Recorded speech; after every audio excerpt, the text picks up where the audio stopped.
ഇവിടെ കാണുന്ന ഈ മോടിയൊന്നുമില്ല. അന്ന് ഞാൻ താമസിച്ചത് ഈ വീട്ടിലല്ല. ഈ വീട് 1991 നിർമ്മിച്ചത്. അന്ന് ഞാൻ ഓർക്കുക, ക്രിസ്മസ് ദിനത്തിൽ രാവിലെ നമ്മളെല്ലാവരും കൂടി ഒരുമിച്ച് ഈ വീട്ടിൽ കയറി താമസിച്ചു. ഞാനും എൻ്റെ ഭാര്യയും 3 മക്കളും. അന്ന് ഈ വീട്ടിന് മുന്നിലും പിന്നിലുമുള്ള 2 വാതിലുകളേ ഉണ്ടായിരുന്നുള്ളൂ അടക്കാൻ. അതിനുശേഷമാണ് ഇതിൻ്റെ ഇന്നുള്ള നിലയിലായത്. എൻ്റെ ചെറുപ്പകാലം എന്ന് പറഞ്ഞാൽ വളരെ കഷ്ടപ്പാട് വന്നതാണ്. ആ വീട്ടിൻ്റെ കഥകൾ പറഞ്ഞാൽ, നല്ല മഴ വരുമ്പം വീട് കെട്ടിമേയാതെ വന്നപ്പോൾ ചോർന്നൊലിക്കും. അമ്മ നമ്മളെ 3 മക്കളെയും പിടിച്ച് അടുത്തിരുത്തി ചോരാ സ്ഥലം പോയി മാറിയിരിക്കും. എനിക്ക് 12 വയസ്സുള്ളപ്പം എൻ്റെ അച്ഛൻ മരിച്ചു. അച്ഛൻ മരിച്ചതിന് ശേഷം വീട്ടിലെ കാര്യങ്ങൾ കട്ടിയാണ്. എല്ലാ കാര്യങ്ങളും നോക്കിയത് അമ്മയാണ്. അമ്മയുടെ ശിക്ഷണത്തിലും അമ്മയുടെ നിയന്ത്രണത്തിലുമായിരുന്നു നമ്മളെല്ലാം. അമ്മക്ക് പലപ്പോഴും വലിയ ദുഃഖമായിരുന്നു.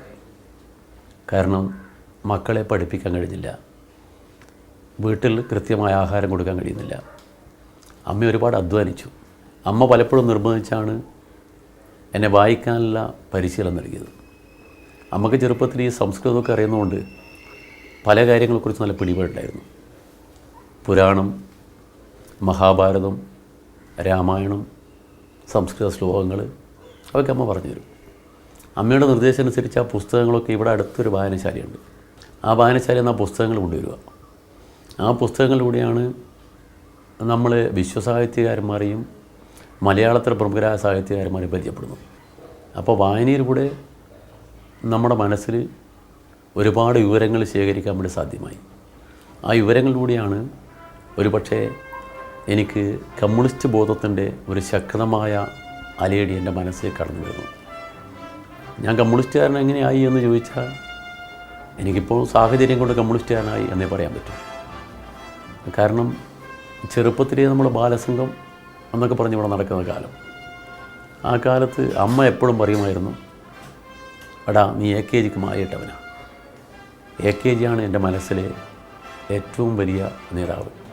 അമ്മ എപ്പോഴും മനസ്സിൽ സൂക്ഷിക്കുന്ന ഒരു ആഹ്ലാദകരമായ ആവേശകരമായ നിമിഷമായിരുന്നു AKGക്ക് ഞാൻ മാലിയിട്ടത്.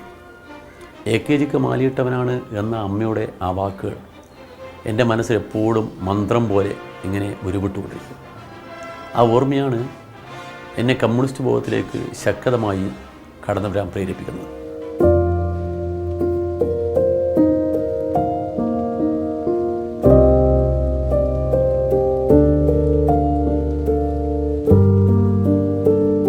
ഒന്നാം തരം മുതൽ 6ാം തരം വരെ പഠിച്ചത് ഈ സ്കൂളിലാണ്, കോർജാൻ UP സ്കൂൾ. വളരെ പഴക്കമുള്ള സ്കൂളായത്.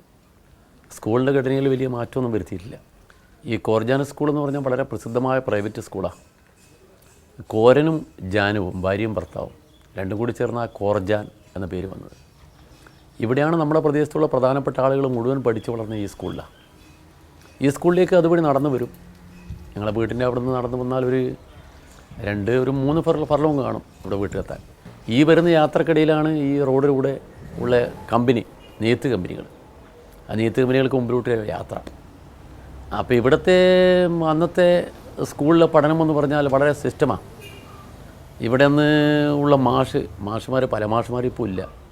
അപ്പോൾ ഒരു ഗോവിന്ദ മാഷുണ്ടായിരുന്നു, യശോദ ടീച്ചറുണ്ടായിരുന്നു, വിജയൻ മാഷുണ്ടായിരുന്നു. കേരളത്തിൽ ഒരു അറിയപ്പെടുന്ന സാഹിത്യകാരൻ ഇവിടുത്തെ ഒരു ഹെഡ് മാസ്റ്ററായിരുന്നു, വാണിദാസ് എളിയാപൂർ. അദ്ദേഹം ഇവിടുത്തെ ഹെഡ് മാസ്റ്ററായിരുന്നു. അങ്ങനെ പ്രമുഖരായ ആളുകളൊക്കെ ഉണ്ടായിരുന്ന ഒരു സ്കൂളാണിത്.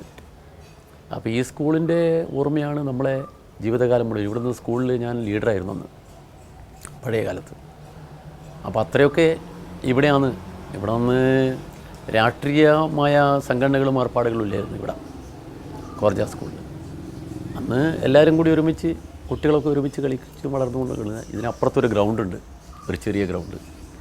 അവിടെ നിന്ന് ഫുട്ബോൾ കളിക്കുന്ന പറഞ്ഞാൽ ഫുട്ബോൾ വലിയ ബോളൊന്നുമില്ല. അന്ന് ചെറിയ ബോൾ, 2ാം നമ്പർ ബോൾ ഉണ്ടാവും.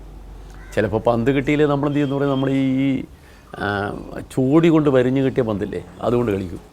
അങ്ങനെയൊക്കെയായിരുന്നു കളിച്ചിരുന്നത്.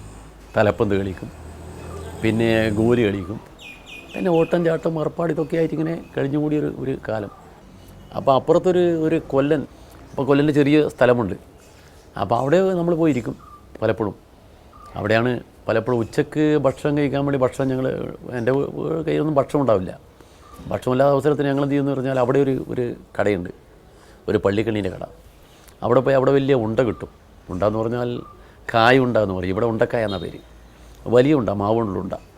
ആ ഉണ്ടക്ക് വളരെ തുച്ഛമായ കാശാണ്. ഒരു ഉണ്ടയും വെള്ളവും കഴിക്കും. ചില സമയത്ത് അതും ഉണ്ടാവില്ല. അവിടെ ഈ കൊല്ലൻ്റെ ഒരു കൊല്ലനുണ്ട് ഇവിടെ. ആ കൊല്ലൻ്റെ പിന്നെ പണിശാലയിൽ നമ്മൾ പോയിട്ട് അവിടെ അങ്ങ് ഇരിക്കും ഉച്ചക്ക്. ബെല്ലടിക്കുമ്പോൾ നേരെ ഇങ്ങോട്ട് വരും. അപ്പോൾ ഉച്ചക്ക് ഭക്ഷണം ഉണ്ടാവില്ല. ഭക്ഷണം ഇല്ലെങ്കിലും തിരക്കില്ല. നമുക്ക് ഒരുമിച്ച് സ്കൂളിൽ അന്ന് കഞ്ഞീൻ്റെ ഏർപ്പാടൊന്നുമില്ലല്ലോ സ്കൂളിൽ. അപ്പോൾ അങ്ങനെ ദുരിതമയമായ ഒരു ജീവിതമാണെങ്കിലും സ്കൂൾ ജീവിതത്തിൽ നമുക്ക് ഒരുമിച്ച് ഇവിടെ ഒരു ആഹ്ലാദത്തോടെ കഴിയാൻ വേണ്ടി കഴിഞ്ഞു. അതിൽ അധ്യാപകന്മാരുടെ വലിയ പങ്കുണ്ട്. വളരെ ഏതാണ്ട് നല്ലൊരു ശിക്ഷണമുള്ള സ്കൂളായിരുന്നു ഇവിടെ. അത് വളരെ നല്ല അനുഭവമാണ് സ്കൂളിൽ.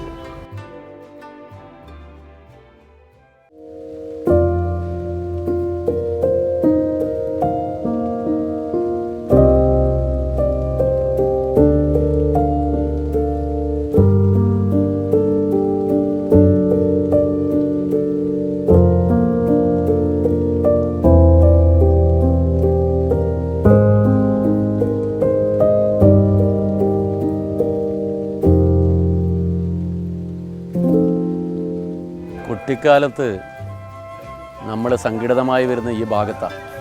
ഇവിടെയാണ് കക്കാട് പുഴ. പുഴയെന്ന് പറഞ്ഞാൽ ഈ പുഴയുടെ ബോട്ട് സർവീസ് ഉണ്ടായിരുന്നു. ഇവിടുന്ന് വളവട്ടണത്തേക്ക് ഇവിടുന്ന് ബോട്ട് സർവീസ് ഉണ്ട്.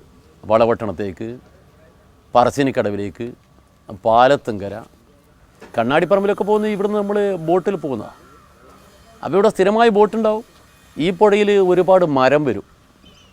മരം ഈ സാധാരണ ഈർന്ന് മരം ആവശ്യത്തിനാക്കുന്നതാണ് ഇവിടുത്തെ ഈർച്ചമില്ലുകൾ. ഇവിടെ ഒരുപാട് വെള്ളമുള്ളതാണ്.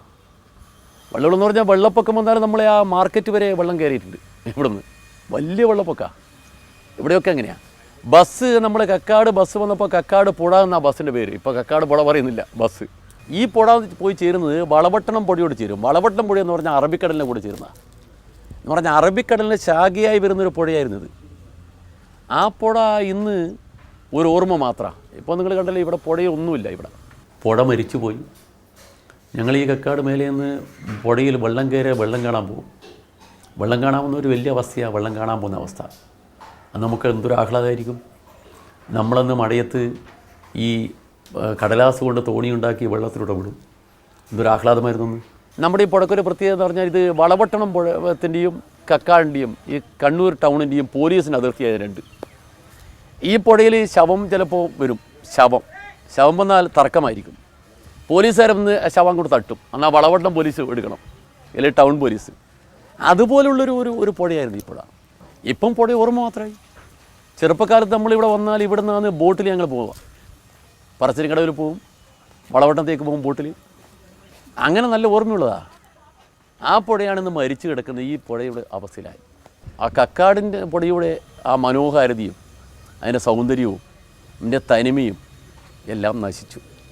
ഇപ്പം പുഴ മരിച്ചു. ഇപ്പം പുഴയുടെ ഒരു രേഖയും ഇവിടെ ഇല്ല. ഒരു പുഴ നേരത്തെ ഉണ്ടായിരുന്നു എന്ന് പറയുന്നതല്ലാതെ, അദ്ദേഹത്തെ പോലെ അല്ലേ, പഴയ ആളുകൾക്ക് ഇപ്പം പുഴയുടെ ഉണ്ടായിരുന്നു എന്ന് പറയല്ലാതെ അന്ന് പുതിയ ആളുകൾക്ക് പുഴയെന്ന് പറഞ്ഞാൽ എന്താണെന്നുള്ളതിനെപ്പറ്റി ഒരു പിടിയില്ല. അപ്പോൾ ആ ഒരു അവസ്ഥയായി.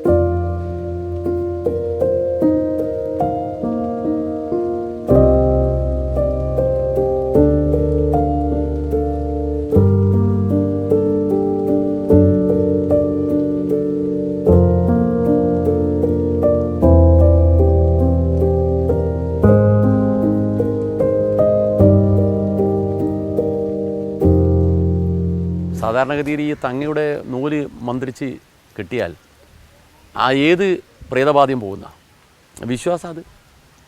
അപ്പോൾ ഞാൻ ചെറുപ്പത്തിൽ ഇവിടെ വരും. ഇതിന് ഈ കറുത്ത നൂലുമായിട്ട് തങ്ങേൻ്റെ അടുത്ത്. ഇത് നമ്മളെ സാധാരണ ഈ ഹിന്ദുക്കളുടെയും ഇതും മുസ്ലിമുകളുടെയും ഈ മന്ത്രത്തിൻ്റെ രണ്ട് വ്യത്യാസമുണ്ട്. ഹിന്ദുക്കളുടെ ആകുമ്പോൾ കെട്ടുണ്ടാവും, ഇത് കെട്ടുണ്ടാവില്ല. അപ്പോൾ അരയണ ഇത് കൊണ്ടുവന്നാൽ, അരയണ കൊടുത്താൽ ഈ നൂല് കിട്ടും. അപ്പോൾ ആ നൂല് മാതിരി ഞാൻ പോകും. അപ്പോൾ വീട്ടിൽ വിശ്വാസം അങ്ങനെ വലിയ വിശ്വാസം അന്ന് നമ്മൾ ചെറുപ്പത്തിലല്ലേ. അപ്പോൾ ഞാൻ എന്ത് ചെയ്യുന്ന പറഞ്ഞാൽ നമ്മൾ അമ്മൂമ്മ കിടക്കൊക്കെ പ്രേതബാധ വരും. അപ്പോൾ അമ്മ അങ്ങനെ 25 വയസ്സ് തരും എനിക്ക്. 25 വയസ്സ് അരിയണക്ക് ഈ കറുത്ത നൂലും വാങ്ങി പോയി മിണ്ടാതെ കൊണ്ടുപോയി കെട്ടിക്കൊടുക്കും. അപ്പോൾ എന്നാൽ പ്രേതബാധ പോകും. വിശ്വാസമാണ്, തങ്ങയെ പറ്റിയുള്ള വിശ്വാസമാണ്.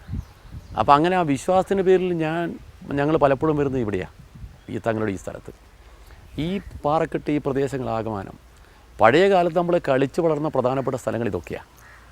ഇവിടെ ഒരു പ്രത്യേകത എന്ന് പറഞ്ഞാൽ ഇവിടെ ഈ മുസ്ലിം ന്യൂനപക്ഷത്തിൻ്റെ ഒരു വലിയ പ്രദേശമാണ് ഇവിടെ. പക്ഷേ ഞാനൊക്കെ അന്ന് ഈ മുസ്ലിം ന്യൂനപക്ഷത്തിന് കൂടിയായിരുന്നു ഇവിടെ. നമ്മളൊക്കെ കൂടി ഒരുമിച്ച് കളിക്കും, ഒരുമിച്ച് കളിച്ച് വളരും, കളിയിനൊരാവേശം. ഇന്ന് കാണുന്ന ഈ വലിയ വികാരങ്ങളൊന്നുമില്ല. ഇന്നും ഇവിടെ ഈ വികാരങ്ങളൊന്നുമില്ല കേട്ടോ. ഈ വർഗീയ വികാരങ്ങളും ഏർപ്പാടൊന്നും ഈ ഭാഗത്തൊന്നുമില്ല. അപ്പോൾ അങ്ങനെ വളർന്നൊരു സ്ഥലമായതുകൊണ്ട് ഈ സ്ഥലം എൻ്റെ ജീവിതത്തിൽ എന്നും ഓർക്കുന്ന സ്ഥലമാണ്.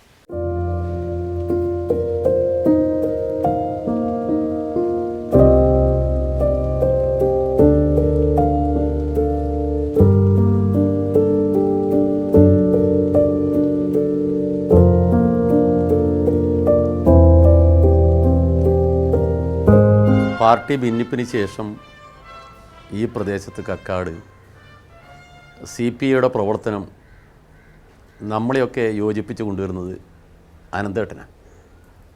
CK അനന്തേട്ടൻ അന്ന് പുടാതി പഞ്ചായത്ത് ബോർഡ് പ്രസിഡൻ്റായിരുന്നു. ഒരുമിച്ചുള്ള കമ്മ്യൂണിസ്റ്റ് പാർട്ടിയുടെ കണ്ണൂരിലെ പ്രധാനപ്പെട്ട നേതാക്കളിൽ ഒരാളാണ് അനന്തേട്ടൻ. അനന്തൻ റൈറ്റർ എന്നാണ് പറയാറ് അനന്തേട്ടന്. അനന്തേട്ടനാണ് നമ്മളെല്ലാവരെയും ഇവിടെ കൂട്ടിക്കൊണ്ടുവന്ന് ഇരുത്തി ഈ വീട്ടിൻ്റെ ഈ വരാന്തിരാണ് നമ്മൾ മീറ്റിംഗ് തരാമെന്ന്. നമ്മളെല്ലാം ചെറുപ്പക്കാർ. അതിൽ പഴയ ആളുകളെന്ന് പറയാൻ പിന്നെ നമ്മളെ കീപ്പള്ളി നാരായണനുണ്ട്, ബാക്കിയെല്ലാം ചെറുപ്പക്കാരാണ്. ആ ചെറുപ്പക്കാർക്കാകെ കമ്മ്യൂണിസം എന്താണെന്ന് പഠിപ്പിക്കുക അനന്തേട്ടനാണ്. അപ്പോൾ നമുക്ക് എക്കാലത്തും ഈ പ്രസ്ഥാനവുമായി ബന്ധപ്പെടാൻ വേണ്ടി എല്ലാ പ്രേരണയും, എല്ലാ പിന്തുണയും, എല്ലാ സഹായവും അനന്തേട്ടനായിരുന്നു. ഇവിടെ നമ്മൾ എവിടെയെങ്കിലും വന്ന് പാർട്ടി ഫണ്ട് പിരിക്കാൻ വേണ്ടി പോകുമ്പോൾ നമ്മളെ ആർക്കും പരിചയമില്ല. പക്ഷേ അനന്തേട്ടന് എല്ലാവർക്കും പരിചയമുണ്ട്. പുടാതി പഞ്ചായത്ത് പ്രസിഡന്റ് അനന്തേട്ടൻ ഒരുപാട് കാലം, 16 വർഷക്കാലമായിരുന്നു അല്ലേ അനന്തേട്ടാ? 16 വർഷം പുടാതി പഞ്ചായത്ത് ബോർഡ് പ്രസിഡൻ്റായിരുന്നു. പിന്നെ ഈ വീട്ടിൽ വന്നാൽ നമുക്ക് ഉറപ്പാണ് ഇവിടെ ചായ കിട്ടും. അനന്തേട്ടൻ്റെ ഭാര്യ ഇതാ നിൽക്കുന്നു, ചായ കിട്ടും, ഇവിടുന്ന് തിന്നാനെന്തെങ്കിലും കിട്ടും. നമുക്കിവിടെ ഒന്നും വലിയ ബന്ധങ്ങളില്ലല്ലോ, നമ്മൾ ചെറുപ്പക്കാർ. അപ്പോൾ അങ്ങനെ നമ്മളെ ഇവിടുത്തെ പാർട്ടി പ്രവർത്തനത്തിന് ഒരു പ്രധാനപ്പെട്ട ശക്തി അനന്തേട്ടനാണ്.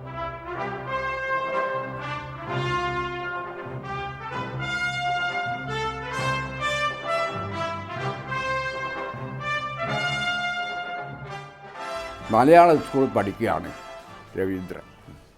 അത് സ്കൂൾ വിട്ടപാട് നമ്മളെ ഇതിൽ വന്ന് പങ്കുചേരും. എന്താ ചെയ്യേണ്ടതെന്ന് പറഞ്ഞാലും അത് അന്നേരം ചെയ്യാൻ മുന്നോട്ട് വന്ന ഏക ചെറിയ കുട്ടി രവീന്ദ്രനാണ്.